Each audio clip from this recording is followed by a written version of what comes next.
சென்னை அடையாறில் இன்று காலை நடைபெற்ற நிகழ்ச்சியில் 208 நகர்ப்புற நலவாழ்வு மையங்களும் 50 ஆரம்ப சுகாதார நிலையங்களையும் தமிழக முதல்வர் மு.க.ஸ்டாலின் திறந்து வைத்தார். அதனைத் தொடர்ந்து நெல்லை மாவட்டம் கரையிருப்பு சிதம்பரபுரத்தில் நடைபெற்ற நிகழ்ச்சியில் நகர்ப்புற நலவாழ்வு மையத்தை சபாநாயகர் அப்பாவு, ஆட்சியர் சுகுமார் முன்னிலையில் திறந்து வைத்தார்.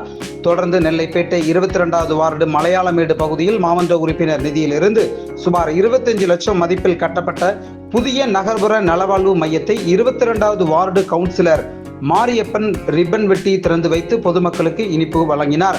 இந்நிகழ்ச்சியில் 22வது வார்டு வட்ட செயலாளர் மலைக்கண்ணன், வட்ட பிரதிநிதிகள் ஆறுமுகம், லாலாகுமார், எஸ்.எம். சங்கர் மற்றும் மாமன்ற உறுப்பினர்கள் மன்சூர், சுப்பிரமணியன், ராஜேஸ்வரி, அல்லாப்பிச்சை மற்றும் பேட்டை ரூரல் பஞ்சாயத்து தலைவர் சின்னதுரை, வார்டு உறுப்பினர் முருகன் மற்றும் திமுக நிர்வாகிகள் காக்கா முருகன், இசக்கிமுத்து, மற்றொரு இசக்கிமுத்து, முத்துக்குட்டி பாலமுருகன், பத்மநாபன், சுகாதார அலுவலர் இளங்கோ, நகர்ப்புற நலவாழ்வு மைய மருத்துவர் பிரியங்கா, மேற்பார்வையாளர் பெருமாள் மற்றும் ஊர் நிர்வாகிகள் மற்றும் பொதுமக்கள் பலர் கலந்து கொண்டனர்.